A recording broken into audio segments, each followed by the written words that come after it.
ഹോളിവുഡിലെ പ്രശസ്തിയായ നടി. അവൾ അഭിനയിച്ച എല്ലാ ചിത്രങ്ങളും വലിയ വിജയം നേടി. പ്രശസ്തിയുടെ കുടുംബത്തിലേക്ക് വളരെ പെട്ടെന്ന് അവൾ ഓടിക്കേറി. ധാരാളം അവസരങ്ങൾ, പെരുകുന്ന ആരാധക വൃന്ദം. അതിനിടയിൽ വളർന്ന പ്രണയം വിവാഹ നിശ്ചയം വരെ എത്തി. പക്ഷേ 1963 ഹോളിവുഡിനെ ആകെ ഞെട്ടിച്ചുകൊണ്ട് വിവാഹമെല്ലാം ഉപേക്ഷിച്ച് അവൾ ബെത്ലഹേമിലെ മിണ്ടാമണത്തിൽ ചേർന്നു. വർഷങ്ങൾ പിന്നീട് സന്യാസ ജീവിതം. ഇന്ന് അവൾ അറിയപ്പെടുന്നത് ഹോളിവുഡിലെ പ്രശസ്തിയായ നടിയായിട്ടല്ല, മറിച്ച് മദർ ഡോളറസ് ഹാർട്ട് എന്നാണ്. അഭിനയത്തിനിടയിൽ ദേവസ്വരം ഹൃദയത്തിൽ മുടങ്ങിയപ്പോഴാണ് താൻ സന്യാസം തെരഞ്ഞെടുത്തതെന്ന് മദർ തന്റെ ആത്മകഥയിൽ കോറിയിട്ടിട്ടുണ്ട്. ഹൃദയം കൊണ്ട് ദേവസ്വരം കേട്ടപ്പോൾ സിസ്റ്റർ ആഗ്നസ് മദർ തെരേസയായി മാറി. അസീസിയിലെ പട്ടു വ്യാപാരിയുടെ മകൻ വിശുദ്ധ ഫ്രാൻസിസ് അസീസിയായി. ആധുനികതയുടെ കുത്തൊഴുക്കിൽപ്പെട്ട് ആകാശപഥത്തിലേറി തിന്മകൾ കുന്നുകൂട്ടുന്നവന്റെ മുൻപിൽ ഏറെ പ്രാധാന്യം അർഹിക്കുന്ന വിഷയമാണ് വിശുദ്ധ ലൂക്കായുടെ സുവിശേഷം 17-ാം അധ്യായം 33-ാം തിരുവചനം.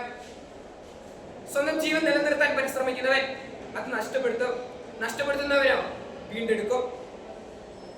ഈ ലോകമെന്ന് അസന്മാർഗികളുടെ തടവറയായി മാറിക്കൊണ്ടിരിക്കുമ്പോൾ ഇതുപോലുള്ള ജീവിത സാക്ഷ്യങ്ങൾ വിരളമാണ്. കണ്ണൂർ ജയിൽ ആണുങ്ങൾക്കുള്ളതാടാ എന്ന് പറയുന്ന 3-ാം സിനിമയിലെ ഡയലോഗ് പോലെയല്ല ഇത്. ഇതിന് പച്ചമാംസത്തിന്റെ ഗന്ധമുണ്ട്, ചുടുചോരയുടെ സാന്നിധ്യമുണ്ട്, ഒരു ജീവന്റെ തന്നെ വിലയുണ്ട്.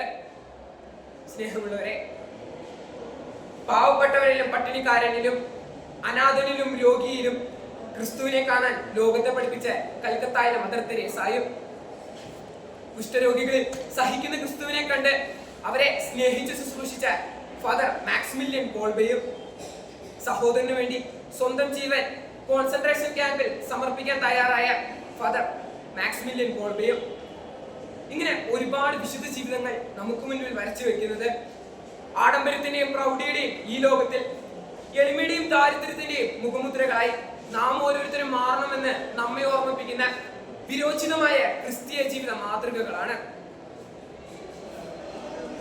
എന്നാൽ നമുക്ക് ചുറ്റും എന്താണ് കാണുവാൻ സാധിക്കുന്നത്? ക്രിസ്തുവിന്റെ സാക്ഷികളായി മാറേണ്ട കുടുംബങ്ങളിൽ ലഹരിയിൽ തീമഴ പോലെ പെയ്യുകയും അവിടങ്ങളിൽ നാശം വിതയ്ക്കുകയും ചെയ്യുമ്പോൾ മനുഷ്യന് കുടിച്ചു മുടിയുകയും പുകഞ്ഞു കത്തുകയും മയങ്ങി മരിക്കുകയുമാണ്. ജീവിതത്തിന്റെ വെല്ലുവിളികളെ നേരിടാൻ ധൈര്യപ്പെടാതെ അവയിൽ നിന്നും ഒളിച്ചോടാൻ ശ്രമം നടത്തുന്ന ഇന്നത്തെ യുവതലമുറ ഓടിയെത്തുന്നത് ലഹരി എന്ന വിശകുകയുടെ മുൻപിൽ. ഇങ്ങനെ ലഹരി സ്വന്തം ജീവിതത്തിന്റെ സന്തത സഹചാരിയായി മാറുമ്പോൾ അവൻ ചെയ്തു കൂട്ടുന്ന തിന്മകൾക്ക് വെളിവോ വിവേകമോ ഇല്ലാതെ വരുന്നു. നൊന്ത് പ്രസവിച്ച അമ്മയെ ക്രൂരമായി പീഡിപ്പിക്കുമ്പോഴും മകളുടെ ശരീരത്തിന് വില പറയുമ്പോഴും സ്ത്രീകളുടെ മാനം തെരുവുകളിൽ പിച്ചി ചീന്തപ്പെടുമ്പോഴുമെല്ലാം വിദ്യാഭ്യാസ സമ്പന്നനെന്നും സാംസ്കാരിക സമ്പന്നനെന്നും സ്വയം വിശേഷിപ്പിക്കുന്ന ആധുനിക മനുഷ്യന് ഒരു ചവറിന്റെ വില പോലുമില്ലെന്ന് നാം ആരും മറന്നു പോകരുത്. ഇങ്ങനെ ലോകസുഖങ്ങൾക്ക് മുൻപിൽ സ്വയം കുരുതി കൊടുക്കുന്ന ബലിയാടുകളായി മനുഷ്യർ മാറുമ്പോഴാണ് ഓർമ്മപ്പെടുത്തലിന്റെ പ്രവാചക സ്വരമായി ക്രിസ്തുനാഥന്റെ വചസ്സുകൾ മാറുന്നത്. സ്വന്തം ജീവൻ രക്ഷിക്കാൻ ശ്രമിക്കുന്നവൻ നഷ്ടപ്പെടുത്തുന്നവനോ വീണ്ടെടുക്കും. 2000 വർഷങ്ങൾക്ക് ഇപ്പുറവും ജെറുസലേമിൽ മുഴുകിക്കേട്ട അതേ ശബ്ദം ഇന്നും സജീവമായി തുടരുന്നു. സ്നേഹമുള്ളവരെ, തൊടുന്നതിന് മുൻപേ ഒടിഞ്ഞു പോയേക്കാവുന്ന ചിതൽ പിടിച്ച ചരിത്ര പുസ്തകങ്ങളുടെ പഴയ താളുകളിൽ മങ്ങിയ വശി കൊണ്ട് കോറിയിട്ടിട്ടുണ്ട് ശ്രേഷ്ഠദേവ സങ്കീർത്തനങ്ങൾ. മാനവ പരിണാമത്തിന്റെ ആദ്യ മുൻപേ അവനുണ്ടായിരുന്നു.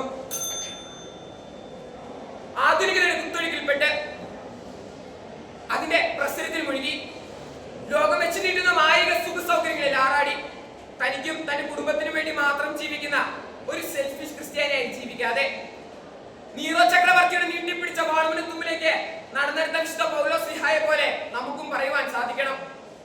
ക്രിസ്തുവിന്റെ സ്നേഹത്തിൽ നിന്ന് ആര് നമ്മെ വേർപെടുത്തും? ക്ലേശമോ ദുരിതമോ പീഡനമോ പട്ടിണിയോ നഗ്നതയോ ആപത്തോ വാളോ? ക്രിസ്തുവചനങ്ങൾ പോളിഷ് ചെയ്ത് ഷോക്കേസിൽ വെച്ച് അതിന്റെ ഭംഗി മാത്രം ആസ്വദിക്കുന്നവരായി മാറാതെ അവ ജീവിതത്തിൽ പ്രായോഗികമാക്കാനുള്ള ശക്തി സർവശക്തനായ ദൈവം ഏവർക്കും നൽകട്ടെ എന്ന് ആശംസയോടെ പ്രാർത്ഥനയോടെ നിർത്തുന്നു. നന്ദി. ജയ് ക്രൈസ്റ്റ്, ജയ് മുസ്ലിം.